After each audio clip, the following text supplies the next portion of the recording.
not going to polish up my occupancy with fancy names to hide the fact of what I do.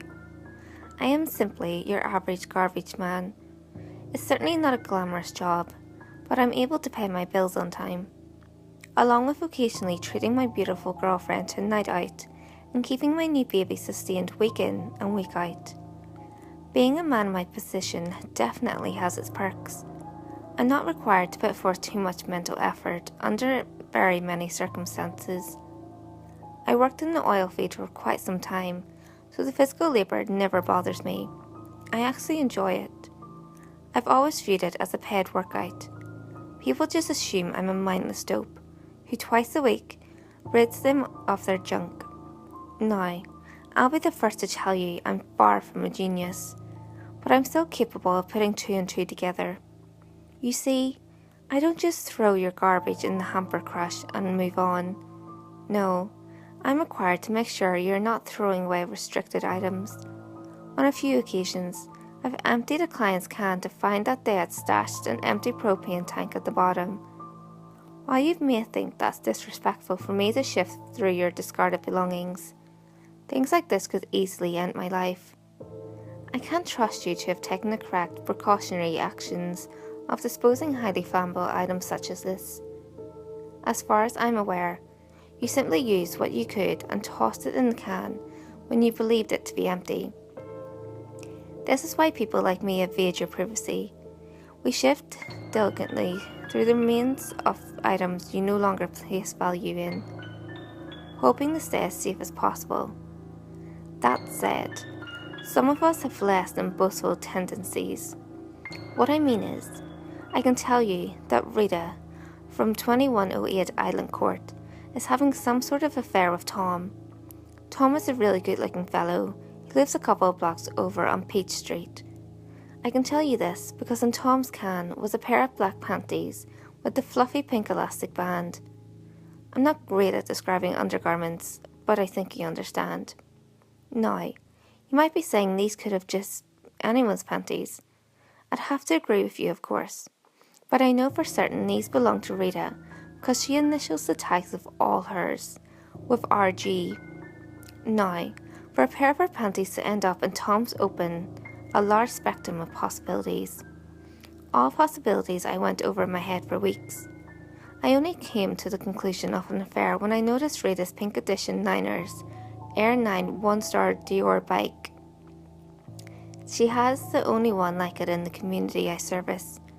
$2,000 bikes are not terribly rare in this area, though I've yet to see any that resembles Rita's. I'm not surprised by the fancy vehicles and big houses anymore. I've grown accustomed to the wealth that only seems to grow in this community. Even with the hit the oil field took, these people only managed to live luxuriously. At first, I was quite envious, but that deadly sin eventually faded from my simple mind. Like I said, I wasn't paid to think or daydream. I was paid to empty cans. Coupled with my new baby, I just started to view the people of Oak Tree as my own personal drama series. Only, in this program you're required to piece together the stories with chic-covered blankets and lasagna infested with maggots because the Hamptons forgot to roll out their can last week. They most likely forgot because their son Jason was caught smoking weed in one of the bathroom stalls at school. Did you know some schools mail pink slips to the parents if other forms of contact have failed? I never knew. Talking about all this really does remind me why I love my job. The clients can be very kind waving every nice in a while. Albeit, Old Man Rothford, that guy is truly Scrooge of the community. But I must admit that without him all the new exciting drama would have never come to light. After all, it was he who spilled the beans to Mr. Garza, about his unfaithful wife. Rothford loved stirring up trouble, and I sure loved the hushed whispers of the concerned neighbouring housewives.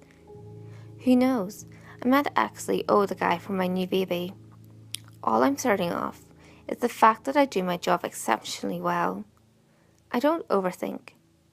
I don't talk about things I've seen or heard.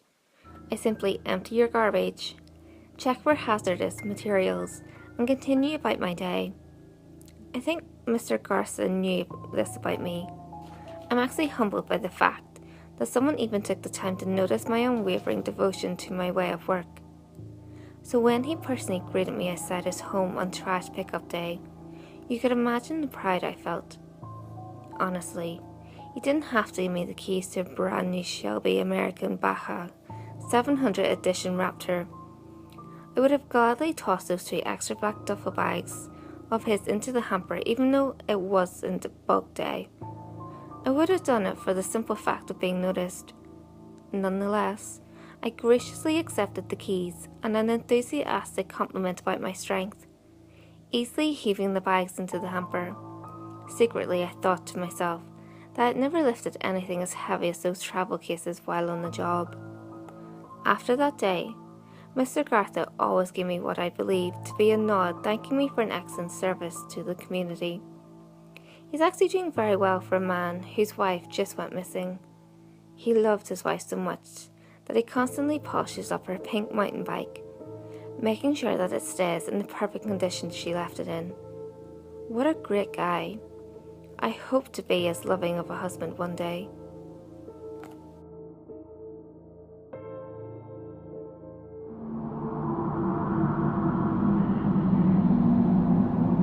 Hey guys, if you enjoyed this video, give it a thumbs up and share it with your friends. You can also leave a comment below. All feedback, good or otherwise, is always appreciated. If you have any creepy stories of your own, or have any topics that you would like me to cover, feel free to send them in via any of my social media. You can find all links to my social media in the description below. Until next time guys, make sure you lock your doors, stay safe, and I'll see you next video.